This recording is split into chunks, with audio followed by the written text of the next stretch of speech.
अस्सलाम वालेकुम स्टूडेंट्स, मैं हूं आपकी टीचर मिस समरीन गुलजार। और आज जिस टॉपिक पे मैं आपको ऑनलाइन लेक्चर दूंगी वो हमारी सेकेंड ईयर फेडरल बोर्ड की क्लास का जो चैप्टर नंबर 11 है इलेक्ट्रोस्टैटिक, जो कि फर्स्ट चैप्टर है सेकेंड ईयर फेडरल बोर्ड की बुक का। चैप्टर नंबर 11 इलेक्ट्रोस्टैटिक चैप्टर का नाम है। उसका टॉपिक मैं आज डिस्कस करूँगी आपके साथ, Coulomb's law in material medium. अगर आप जो प्रीवियस मैंने लेक्चर दिया था आपको, उसमें मैंने आपको कूलम्स लॉ पढ़ाया था, और जो हमने कूलम्स लॉ पढ़ा था वो हमने फॉर फ्री स्पेस पढ़ा था कि फ्री स्पेस में हमारे पास जो अगर चार्जेस मौजूद हों तो दो चार्जेस जो फ्री स्पेस में मौजूद हैं वो एक दूसरे पे जो फोर्स एक्सर्ट करेंगे, फोर्स ऑफ अट्रैक्शन और रिपल्जन, सेम चार्जेस हुए, और अगर अनलाइन चार्जेस हैं तो फोर्स ऑफ अट्रैक्शन एक्सर्ट करेंगे। तो उसके लिए जो हमारे पास फार्मूला बना था वो हमारे पास फार्मूला इक्वल किसके था, F is equal to Coulomb's law का हमारे पास फार्मूला Q1 Q2 और R स्क्वायर। तो ये जो K की वैल्यू है, K की वैल्यू हमारे पास इक्वल होती है, K की वैल्यू हमारे पास इक्वल होती है 1/4 pi epsilon K। Q1 Q2 और R स्क्वायर हम एज इट इज़ लिख लेंगे। ये जो एप्सिलॉन है हमारे पास, जो कि परमिटिविटी होती है, टोटल परमिटिविटी, ये टोटल परमिटिविटी है फ्री स्पेस के लिए। इसकी वैल्यू जो होती है, एप्सिलॉन की जो वैल्यू होती है फ्री स्पेस के लिए, वो इक्वल होती है एप्सिलॉन नॉट के। ये प्रीवियस लेक्चर में मैंने आपको बताया था। तो हमारे पास जो कूलम्स लॉ के लिए फोर्स का formula F is equal to 1/4 pi epsilon naught Q1 Q2 और R स्क्वायर हो जाता है। ये जो एप्सिलॉन की वैल्यू है वो फ्री स्पेस के लिए परमिटिविटी ऑफ फ्री स्पेस के बराबर होती है, which is equal to epsilon naught. और इसकी वैल्यू मैंने प्रीवियस लेक्चर में आपके साथ डिस्कस की थी, 8.85 x -12 मैंने आपके साथ ये डिस्कस की थी। तो हमारे पास ये जो कूलम्स लॉ है, इस टॉपिक में हम पढ़ेंगे Coulomb's law in material medium. Means अगर ये जो दो चार्जेस इनके दरमियान में अदर देन फ्री स्पेस कोई मीडियम है, इन दोनों चार्जेस के दरमियान में ये चार्जेस किसी मीडियम के अंदर मौजूद हैं, तो ये फोर्स एक दूसरे पे जो एक्सर्ट करेंगे, फोर्स ऑफ अट्रैक्शन और रिपल्जन जो एक दूसरे पे एक्सर्ट करेंगे, उसका फार्मूला किसके बराबर होगा, वो फोर्स किसके बराबर होगी।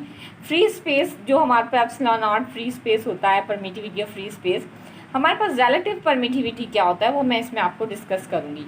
तो एक्सपेरिमेंटली ये चीज़ ऑब्जर्व की गई कि जब एक इंसुलेटर प्लेस किया जाता है, जो दो चार्जेस के दरमियान में पॉजिटिव या नेगेटिव दो चार्जेस हैं, इन दोनों के दरमियान में अगर एक इंसुलेटर, कोई इंसुलेटेड मटेरियल मीडियम आप यहाँ पर बीच में पुट कर दें, तो जो फोर्स ऑफ अट्रैक्शन और रिपल्जन होती है इन दोनों के दरमियान में, अट्रैक्शन जो होगी, फोर्स ऑफ अट्रैक्शन, वो रिड्यूस होना शुरू हो जाएगी, वो कम हो जाएगी as compare to free space. कोई मीडियम आप बीच में पुट कर दें तो हमारे पास जो इनके दरमियान में फोर्स ऑफ अट्रैक्शन है वो रिड्यूस होना शुरू हो जाती हैं, कम होना शुरू हो जाती हैं। तो permittivity is the property of a medium which affects the magnitude of force between two charges. दो चार्जेस के दरमियान में जो फोर्स मौजूद होती है उसके इफ़ेक्ट को, उसके मैग्नीट्यूड को इफ़ेक्ट करती है। हमारे पास ये परमिटिविटी एक प्रॉपर्टी होती है मीडियम की, एक खसूसियत होती है मीडियम की, जो कि उस फोर्स को इफ़ेक्ट करती है जो कि दो चार्जेस के दरमियान में मौजूद होती है, वो फोर्स ऑफ अट्रैक्शन हो या रिपल्जन हो। तो ये परमिटिविटी एक प्रॉपर्टी होती है मीडियम की। तो फॉर मीडियम अगर हम कूलम्स लॉ लिखें फॉर द मीडियम, तो कूलम्स लॉ की जो फोर्स होगी दो मटेरियल चार्जेस के बीच में, ये हमारे पास दो चार्जेस हैं, एक पॉजिटिव और एक नेगेटिव, इन दोनों के दरमियान में यहाँ पर अगर एक मीडियम पुट है तो मीडियम इसकी परमिटिविटी हमारे पास इक्वल होगी F is equal to 1/4 pi epsilon Q1 Q2 और R स्क्वायर। एप्सिलॉन जो टोटल परमिटिविटी है वो इक्वल होता है एप्सिलॉन नॉट एप्सिलॉन R के बराबर होता है, ये जो हमारे पास इक्वल होता है। तो ये जो एप्सिलॉन है उसकी वैल्यू वो क्या होती है, permittivity of the medium. Permittivity of the medium हमारे पास ये होता है टोटल परमिटिविटी, तो ये इक्वल होता है product of permittivity of free space, it is the permittivity of free space, and this one is relative permittivity, relative permittivity. तो total permittivity is equal to the product of permittivity of free space and relative permittivity. अब हमारे पास जो material medium की अगर हम बात करें, तो मीडियम के अंदर जो फोर्स होगी दो चार्जेस के बीच में, जो मीडियम अगर उनके दरमियान में मौजूद है, तो 1/4 पाई एप्सिलॉन Q1 Q2 और R स्क्वायर, ये हमारे पास फार्मूला है, ये K की वैल्यू है, और यहाँ पर एप्सिलॉन की जो वैल्यू है वो हम यहाँ पर ये पुट कर देंगे उठाकर for medium, it is equal to 1/4 pi epsilon naught epsilon R Q1 Q2 over R square के बराबर होगी। ये हमारे पास फोर्स का फार्मूला आ गया कि मटीरियल मीडियम अगर मौजूद होगा, मीडियम मौजूद होगा दो चार्जेस के बीच में, तो फोर्स ऑफ अट्रैक्शन और रिपल्जन उनके दरमियान में होगी। उसका फार्मूला होगा 1/4 pi epsilon R Q1 Q2 over R square. ये के की वैल्यू है हमारे पास फॉर द मीडियम के लिए। के की वैल्यू हमारे पास 1/4 पाई एप्सिलॉन आर के बराबर होती है।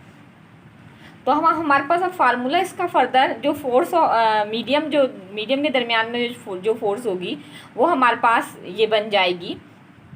तो ये अगर हम देखें कि फ्री स्पेस में जो फोर्स थी, अगर दो चार्जेस के दरमियान में जो फ्री स्पेस मौजूद था उसमें जो फोर्स थी, force between two charges when there is vacuum between them, तो एफ वैक्यूम से हम उसको रिप्रेजेंट कर देते हैं और वो इक्वल होगी 1/4 pi epsilon naught Q1 Q2 over R square की। मैंने प्रीवियस लेक्चर में आपको समझाई थी कि ये कैसे आती है। तो जो फ्री स्पेस है हमारे उसके लिए परमिटिविटी एप्सिलॉन नॉट लगेगी, फ्री स्पेस परमिटिविटी लगेगी। तो हमारे पास फोर्स का फार्मूला ये बन जाता है। This is for the vacuum between two charges and this is for the medium between two charges. अब देखते हैं हम इन दोनों के दरमियान में अगर हम दोनों इक्वेशंस को आपस में डिवाइड कर दें तो हमारे पास क्या फार्मूला बनता है। तो हमारे पास क्या फार्मूला बनेगा अगर हम ये वैक्यूम और मीडियम को आपस में डिवाइड कर दें, we vacuum divided by F for the medium, force between charges when there is vacuum between them and force between the charges when there is medium between them. तो vacuum का formula क्या है 1/4 pi epsilon naught Q1 Q2 over R square, और divided का sign हम बीच में लगा देंगे और यहाँ पर F medium divided F 1/4 pi epsilon naught epsilon R Q1 Q2 over R square हमारे पास बन जाएगा। तो हमारे पास क्या है, ये पूरी की पूरी बराबर है एफ वैक्यूम के, और अगर हम देखें तो ये पूरा का पूरा हमारे पास जो है बराबर है, पूरा का पूरा बराबर है एफ मीडियम के बराबर है। तो इन दोनों में ये दोनों की दोनों सेम है, सिर्फ यहाँ पर फ़र्क किसका है, एप्सिलॉन नॉट का फ़र्क हमारे पास आ रहा है। अगर हम देखें यहाँ पर तो हमारे पास जो डिफरेंस आ रहा है सिर्फ एप्सिलॉन नॉट का है। ये पूरा का पूरा हमारे पास सेम है, और अगर हम एप्सिलॉन नॉट और एप्सिलॉन आर को अगर हम देखें तो ये पूरा का पूरा हमारे पास सेम है, सिर्फ रिलेटिव परमिटिविटी एक एक्स्ट्रा आ रही है। तो हम कह सकते हैं कि हमारे पास जो रिलेटिव परमिटिविटी होती है वो इक्वल होती है F vacuum divide by F medium के बराबर होती है। अगर हम इस इक्वेशन को फर्दर सॉल्व करके देखेंगे तो हमारे पास जो रिलेटिव परमिटिविटी बनेगी ये यहाँ मल्टीप्लाई डिवाइड हो रही है, वहाँ जाके मल्टीप्लाई करेगी, तो हमारे पास इक्वेशन क्या बनेगी, F vacuum divided by F medium के बराबर बनेगी। Force between two charges when there is vacuum between them divide by force of between two charges when there is medium between them. तो हमारे पास सिर्फ डिफरेंस किसका आएगा, एप्सिलॉन आर का आएगा हमारे पास डिफरेंस। तो एप्सिलॉन आर हमारे पास इक्वल इसको हम कहते हैं इट्स रिलेटिव परमिटिविटी। ये हमारे पास इक्वल किसकी होती है, रिलेटिव परमिटिविटी की इक्वल होती है, जिसको हम डाइलेक्ट्रिक कांस्टेंट भी कहते हैं। Epsilon R is dimensionless constant, it has no dimension, इसका कोई यूनिट नहीं होता और इसकी वैल्यू हमेशा 1 से बड़ी होती है। Its value is always greater than unity. तो एप्सिलॉन आर को हम और किस तरीके से लिख सकते हैं, epsilon R is equal to F vacuum divide by F medium. It is equal to the ratio of force between two charges when there is vacuum between them divided by the force between two charges when there is medium between them. ये है permittivity, relative permittivity. तो I hope कि आपको ये lecture मेरा समझ आ गया होगा। नेक्स्ट लेक्चर में हम मिलते हैं। अल्लाह हाफिज़।